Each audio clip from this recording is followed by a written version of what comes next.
I'm David Levin, and welcome to Pop Goes the Culture, the behind-the-scenes TV stories you wouldn't have known from the people who were there. Today, part 2 of my conversation with Tony Danza, as he remembers the trouble he got into on his very first day at Paramount Studios going to be on Taxi, how he met Danny Devito for the first time.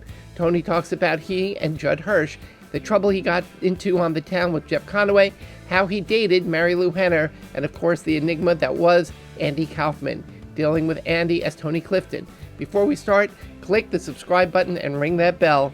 Here's Tony Danza.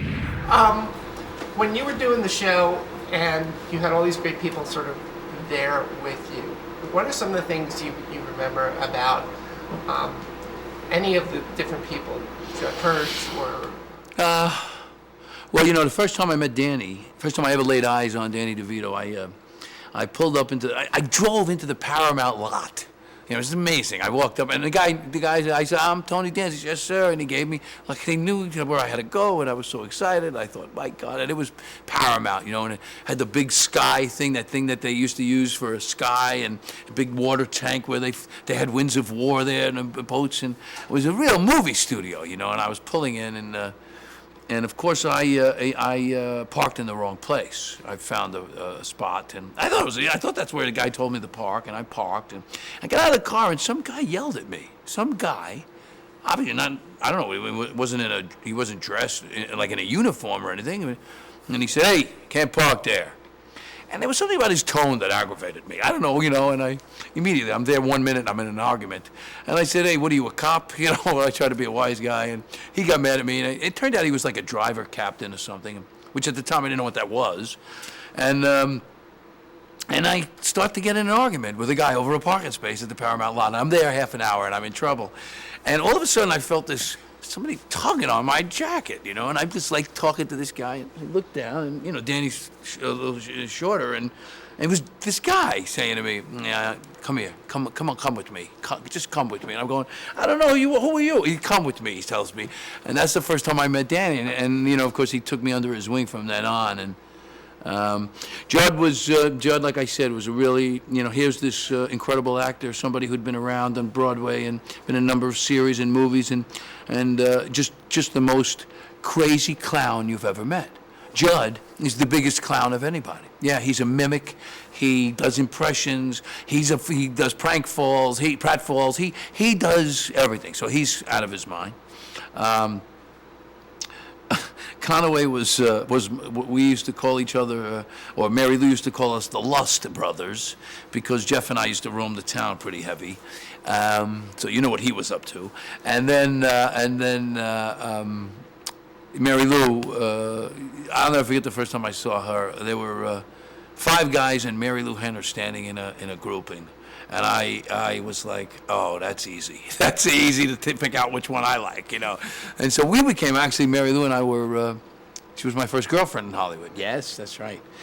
Just read about it in her book. Anyway, then Your side of this. And then, of course, there was the great Andy Kaufman, who was a bit of an enigma, because I couldn't figure him out. He only rehearsed a couple of days a week.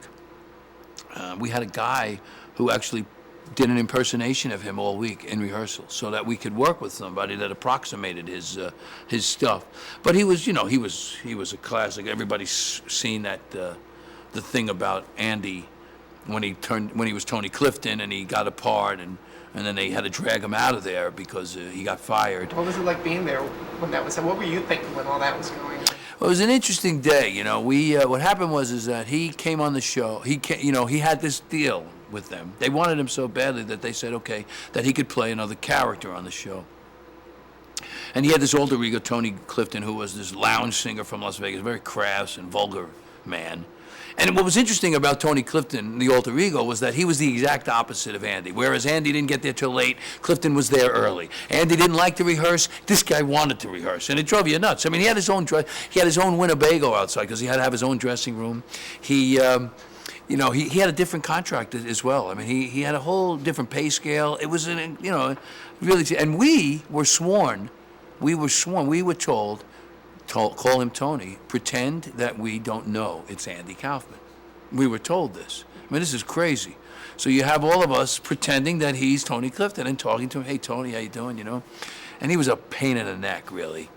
And actually, it was when the Yankees and the Red Sox were playing, actually, and Bucky Dent hit that home run. It was interesting, but he didn't want to watch. We wanted to watch the game, and he was like, I want to rehearse, and we're like, you want to, But anyway, what happened is that right away we knew that he couldn't do the part, because you really had a guy playing a guy playing a guy. So it's a little weird. Who is this guy? And he was playing Louis' brother in the show. And on Tuesday, they decided that it just was not going to work. And I guess, now I found this out later on, Weinberger, who was the head producer, pulled him aside and said, look, Andy, Tony, Andy, whatever you were, it's not working, and we're going to have to recast the part. We tried, but it's just not working. And for the good of the show, we need to, And Andy made a deal with him that he could fire him, but he had to do it in front of everybody the next day. Next time, Tony Danza's story continues with the insanity that ensued when Tony Clifton got fired in front of the cast and crew of Taxi. Till then, let me know what you thought of Andy Kaufman. Funny? Obnoxious? Brilliant? Nuts? Tell us in the comments below, and why not help keep these stories coming by contributing to the Pop Goes the Culture Patreon campaign, and you'll be able to see every episode before they're posted. I'm David Levin. Thanks for watching. Hey, want to talk to celebrities yourself? Become a Patreon subscriber and then tune in to Ask Them Yourself.